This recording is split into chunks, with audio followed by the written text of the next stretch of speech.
I blackmailed the maintenance man at my grandma's senior center. I was 41 years old, standing on the steps of my local courthouse, with a sentence that required I complete 40 hours of community service. Misdemeanor was something I'd rather not dwell on, a dumb decision that landed me in court, and when the judge handed down the order, I sighed and told myself I'd just get it over with that. The coordinator gave me a few options for fulfilling those hours. I could help at a thrift store, I could do roadside cleanup, or I could go to the senior center in my town. I chose the senior center because I figured it'd be more relaxed. Maybe I'd serve lunch in the cafeteria or push wheelchairs around, talk to some old folks, help them with errands. I didn't expect anything complicated. Just get in, do my hours, and get out with no drama. I remember the day I arrived. A bright morning, sunlight glinting off the glass doors as I stepped inside. The place smelled faintly of disinfectant and overcooked vegetables, the way many retirement homes or senior centers do. I approached the reception desk, explained who I was, and said I was there to do community service. They pointed me toward a short hallway that led to a small office next to the cafeteria. That's where the maintenance man's at, they said. He handles a lot of the volunteer coordination. I nodded politely, thinking it was odd the maintenance man was the volunteer coordinator. But okay. Maybe that's how this center works. I walked down the hallway, hearing the shuffle of elderly people's feet as they wandered to and from the cafeteria. At one point, an older lady in a floral blouse smiled at me. I did a quick wave, trying to be friendly. The office door was partly open, so I knocked lightly and stepped inside. He introduced himself as the person in charge. Right away, my intuition pinged something. The look he gave me was too up and down. The once-over sort of look. He was maybe in his mid-50s, a bit overweight, with a faint mustache, wearing a maintenance uniform that looked like it had been worn for years. He greeted me with a big grin, asked, "So you're here for community service, yeah?" And I nodded. I told him my name, tried to keep it professional. He told me we'd start by checking the place out. I expected him to lead me to some kind of supply closet, or maybe a scheduled board listing tasks for the day. Instead, he said, "We'll just take a quick walk.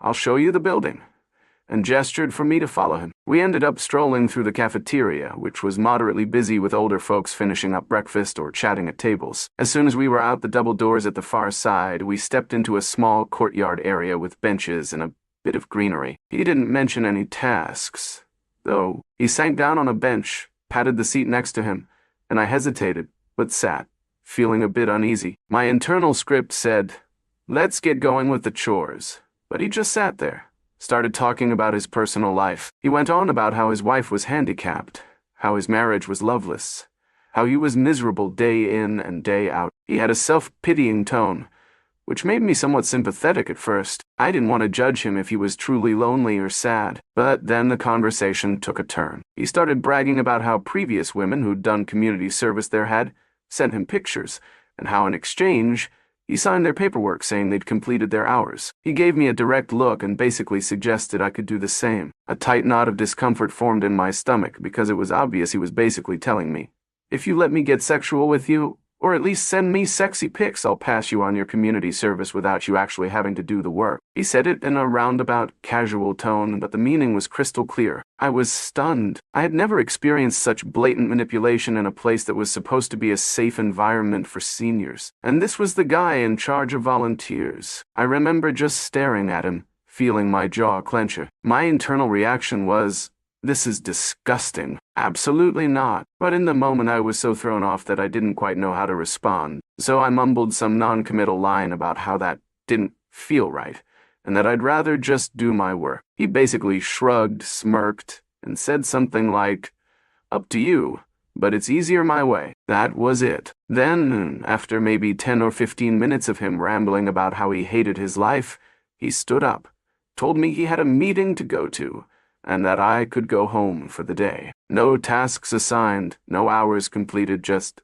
go home. I realized that if I wanted credit for my hours, I'd have to come back eventually, but I felt grossed out and left as quickly as I could. I tried to forget it happened, tried to put it out of my mind. For a while I thought maybe I'd just do my hours somewhere else, but the problem was, I had already registered with that center to do my service, and time was ticking. I had a certain deadline to submit my completed hours to the court. A couple of weeks passed, and I still had nearly all my hours undone. I was at 4 out of 40 hours, and I was running out of time to fulfill the sentence. I tried calling a few other volunteer sites, but either they were full or needed a longer onboarding process. My chest tightened each time I realized I might be forced to go crawling back to that creep for the remainder of my hours. I felt my heart sink.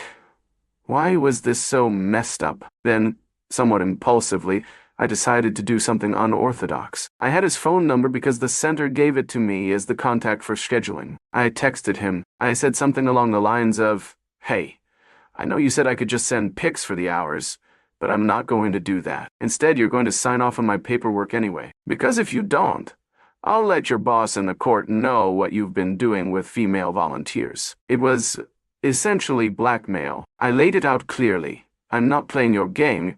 You're going to sign my community service hours, or I'll blow the whistle. I felt a surge of anxiety after hitting send, my heart pounding with adrenaline. Who was I turning into? But I also felt a twisted sense of justification. If he was exploiting women in precarious legal circumstances, letting them skip hours in exchange for sexual favors or nudes, that was unbelievably scummy. Why not turn the tables? For a few long minutes I got no reply. Then eventually a short text came back.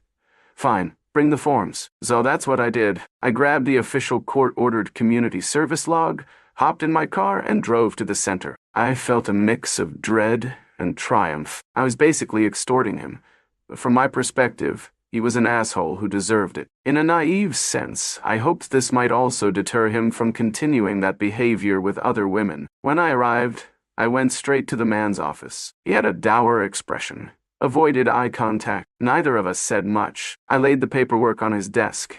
He scribbled a signature verifying 40 hours completed. He gave a heavy sigh, like he was the victim here. I took the papers back, forced a polite "thank you," then turned on my heel and left. The entire exchange was 5 minutes, maybe less. I didn't fully process how I felt. Part of me was proud, part of me was unnerved. It's not every day you blackmail someone, but I needed those hours documented, and I wasn't about to give him anything sexual or let him manipulate me. If blackmail was the only way, so be it. A day or two later, I told my probation officer that the center's environment was not appropriate, and that I'd completed the hours, but we shouldn't send any more volunteers there if possible. I explained that the maintenance man was shady and basically propositioned me. The officer didn't seem overly shocked, just took it down as a note. I suspect it's not the first time they've heard something like this. I mulled over whether to call the center's management or the local ombudsman to reveal this man's behavior, but in the end, I didn't. Part of me was exhausted, part of me worried about retaliation. Part of me just wanted to bury the entire fiasco. I guess I rationalized that if my probation officer had any sense, he'd realize the man is a problem and not funnel more female volunteers there. Was that enough? Maybe not. But at the time, I was dealing with my own struggles, and I didn't want to escalate things into a potential legal or public meltdown. Perhaps I should have done more, but the situation was complicated. Months later, I remained conflicted about the whole event, though. I reflect on how absolutely unethical his actions were, pressuring women who are in legal trouble to provide sexual content in exchange for official sign-offs. If you think about it, that's borderline sexual coercion, or bribery, or some vile mixture. As for me, I took the route of blackmail, which is also unethical, but it felt like turning his own twisted game on him. I wonder if there's a moral high ground or if it's just a messy intersection of wrongdoing. All I know is I refuse to be another victim. I can't say I regret it. Possibly I regret not going further and reporting him, but at least I didn't play along with his demands. In a weird sense, that man's entire operation might have been ongoing for quite some time. The fact that he so casually told me about the other volunteers who sent pictures is chilling. It suggests a pattern.